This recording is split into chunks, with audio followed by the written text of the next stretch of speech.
Welcome back. This is Dwell Chronicles. The Bible says that who build a house without counting the cost first. But trust me, you can't truly count all the costs that involves building a house. There are certain hidden costs that I'm going to highlight for you today. Number one is land acquisition and development cost. Under this, we have the cost of land. The cost of land, for example, is what you pay for the land. But before you buy that land, there are certain expenses you do. Imagine you use a real estate agent to look for the land for you. You are going to pay that real estate agent. Mostly they charge percentage-wise. You should be getting between 4 to 10% depending on the person's experience in the market and how fast the person is able to get that land for you. You're going to do transportation. You're supposed to go to the site to see that, okay, this is the land you're supposed to buy. Nobody buy a land without visiting it. Due diligence is very necessary. You're also going to go to the Lands Commission to pay for search. Either you do an official search or unofficial search. I would advise you to do an official search with the Lands Commission about that land you want to buy, whether you're buying from a real estate company or an individual. You need to do a search to understand that the land belongs to this individual before you are buying from that fellow.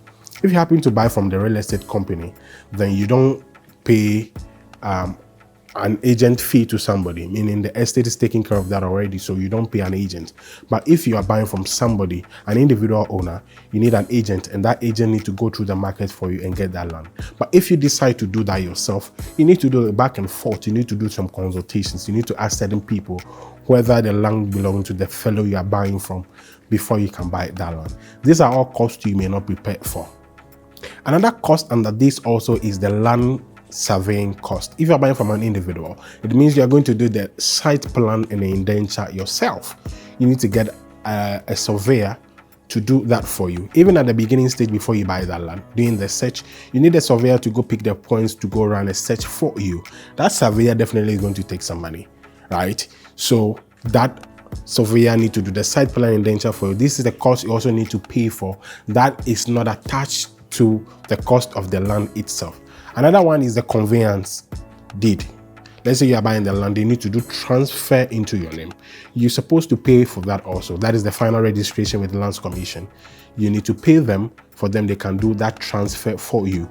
Definitely it's the money you're going to pay. So imagine you're buying a land for, let's say, 60,000 Ghana cedis.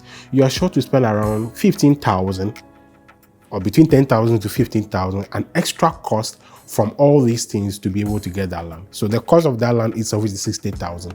There are other hidden costs that comes to add to it. If you're not prepared for it, it will surprise you. Another cost people don't plan for mostly is the architectural design and cost. You need an architect. An architect gives you the design to the building, so gives you the design totality. That fellow will charge you. A good architect will charge you good money in the market. These people are not just ordinary individuals. They give you a skillful job. Therefore, they charge you good for that. Some people go to the extent of charging percentage-wise. Let's say the total cost of the building, they charge you a certain percentage. But there are people out there also have a flat rate for certain, design works. You need to pay them for that job. They'll charge you, you pay them. Also, you need somebody who is a civil engineer. Let's say you're building certain designs also. A civil engineer will go on to be able to charge you also. They see to the infrastructure aspect, the engineering aspect of the job in totality. That engineer will charge you for the job done. You pay for it. So you need an architect, you need a civil engineer. The civil engineer will also charge you. You also need further, a quantity surveyor to give you the bill of quantities. The quantity surveyor is the one that takes the building design and give you the financial cost of it. So they go to the market to look for the price of products on the market and then tell you that, okay, this building, you spend this money to build it. The total cost of the building, labor and all those things comes into being. They give you that overview about the building. And the quantity surveyor will also charge you for the job. Most people jump this process. If you're lucky to get somebody who is an architect, a civil engineer, and also a quantity surveyor all together in, the fellow will be able to do that for you. But certain projects, and you need professionalism, you need to look for some individual that will do these various activities for you. An architect, a civil engineer, a quantity surveyor will come into being to do this job for you. And finally, at this stage, you also need a builder. The builder will charge you. Somebody like me, I go to the site, I coordinate all the elements of the building, the materials, the labor, design the project timeline, all those people. You need a builder to also handle that job for you. We charge you. We go on to charge in percentage wise. Certain defined charges also come out to be. These are costs that if you don't plan for, it will surprise you. It's just that you have a design ready and that's all. Architect will charge you, civil engineer will charge you, a quantity surveyor will charge you, and also the builder will also charge you for coordinating things in totality. When you involve all these people in the process of building your house, you cut down of cost, and then they help you to the project to meet the timeline that has been designed for it.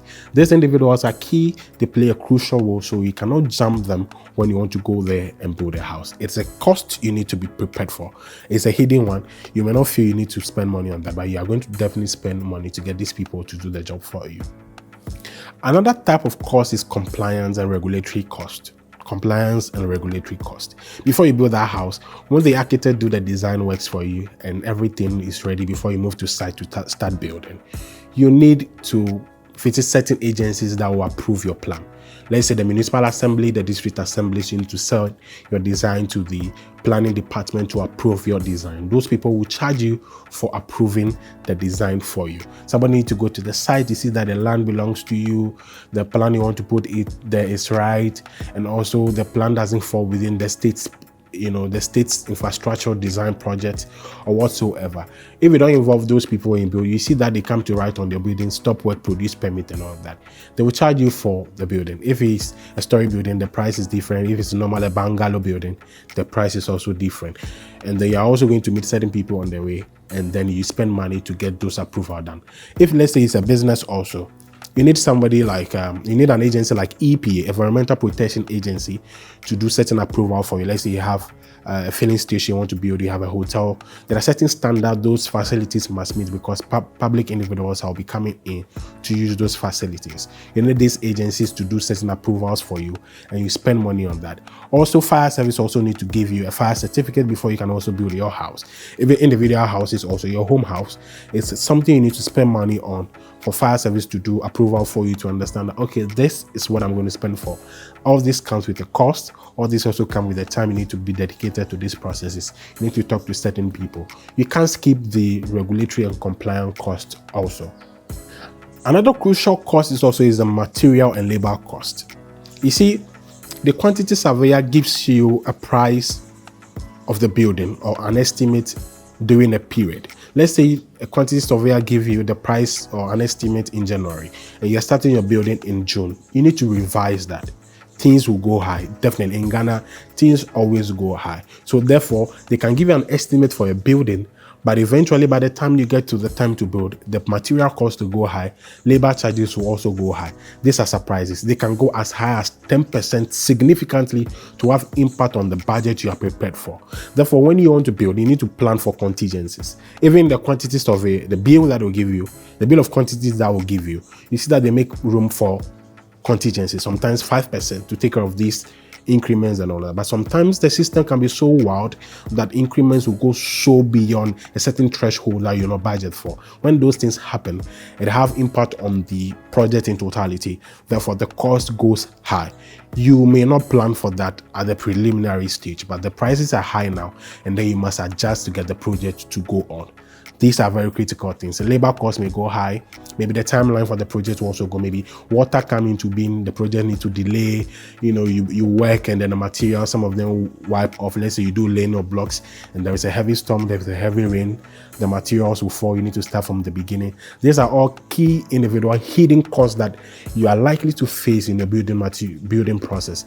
If you don't pay attention to them and you feel that people who are working for you are cheating you, but the reality on the ground is different. Things you plan on paper, when you get to the field before you get to know that are totally different. Transportation fee, can also increase and also have impact on the cost of the material and labor cost in totality. Let's say you're moving some materials from certain places. You also need to spend huge money to do that. If the fuel prices go high, transportation costs also go high. So that budget you're working with can also go high and it can also decrease. But in Ghana, things always go high. Another cost that is also hidden is unforeseen expenses. There are certain expenses you do on the way, you don't plan for it, but you're definitely going to do it. Let's say you go to buy the land from a real estate company. The people that handle you, you love the way they handle you, so you tip them. It's for the building, you tip them. You're going to take their money out of it. You are moving materials to start, maybe you meet the police on the way, you tip them. There are certain unforeseen expenses you do. For example, you get to the side also, the person that brought the towels or the car bringing the towels to the side had an accident or something happened and the towels get broke. You are just going to waste your money. So you need to get new, fresh, towels. Let's say you have painting also. The painting, they are mixing it, they pour away. You need to buy new ones to be able to take care of the job. There are certain unforeseen expenses that you cannot truly plan for. And even that stage, let's say you want to move to site, there are certain expenses you do at site. Getting sheds to keep your materials before your people work. You need to build a simple place for people to stay to do work for you. When the project is very far away from town and you are commuting your workers to the place, you need to get transportation for them up and down, because when they realize that it will chop into their labor costs or the charge the money they are taking from you, they will not love to do the job for you. So you need to get a dedicated transport team to be able to move the people to site for you. And there are a lot of expenses that you cannot truly fathom, but you need to spend those things to get the project rolling. If you jump it delays the timeline for the project and things go high and people also don't love it. Also, one key thing I also love to do is that when I send my people to site, I love to take care of their feeding sometimes. Therefore, if you also have a project, feeding of your people at site, sometimes you come to site, you love the way they are working, you can just decide to keep them. These are all unforeseen expenses that you cannot ordinarily plan for at the beginning stage, but it makes a good percentage of the total cost of the building, and then you cannot just jump those ones. The final bit also you don't plan for or people don't consider so much is maintenance cost. Number one is insurance. I've met people from the African Americans in Ghana want to buy a house. People from the diaspora want to buy a house. One of the key things they do after closing a deal for buying a house is they want to insure. Most people in Ghana don't really insure their buildings, right? But the insurance is one key thing. You just need to plan for uncertainties. So insurance cost is also there. They charge you a percentage from the cost of the building in totality. Therefore, maintenance is an element of maintenance. And once there is a fire outbreak, there is an issue, there's a flood, these people can come through to sort you out. It takes a good money to do those things also. So when you are done building the house, you are not done. There are certain things you need to do, like the insurance I'm talking about. Also, maintenance cost. Let's say you have a landscape at your grounds. Okay, your compound, there's a landscape, and then people need to fix some greens for you. You need to get a gardener to be maintaining that for you also. That is a cost that it is recurring cost that you need to be prepared for, because at that stage, when you go out there and the people are coming to work for you, you're supposed to pay them monthly, weekly, or daily basis when they come to maintain your lawn for you, your flowers, and all of those things. Those are also costs that you are hidden. You're not ready for it, but eventually you are going to spend that. That's why people say is that it's better to rent a house than to build a house. But when you build a house also, it's okay. But living in those spaces, you are going to do certain expenses that you're not ready for. You can have a plumbing issue, something can happen. They can build a house where everything will be perfect, but all of a sudden something will go bad. You need to do those maintenance costs also, and you must be prepared mentally for that. That if you are done building a house, it doesn't mean you are not going to spend time on maintaining, or certain costs will not come into play. These are the hidden costs that I want to highlight for you today. So next time when you go to a site you want to build, just understand that certain things must happen. If it must be done, then it must be done well, and that done well costs you money. People need to be happy to work for you, money. Things need to go on well, money. You need to talk to certain people, money. You even need to go to the extent to grease the palm of certain people. In Ghana, you can say bribe, because you want certain things to be done quick. You need to pay money for it to be done. People are in the hem of affairs, and when you give them money or you tip them, it influences their judgment and help them to help you do things right and faster. You cannot jump these costs when you want to build. You just need to have the mind that these are some of the things that can worry you, and you must be ready to spend those monies on it. This is Dwell Chronicles. If you want to talk to us about building or have somebody to maintain or maintenance of your properties and all of that, we are the people you're supposed to call. This is Dwell Chronicles. Please share this with your friends and family. Until next time, our covenant with you is real estate.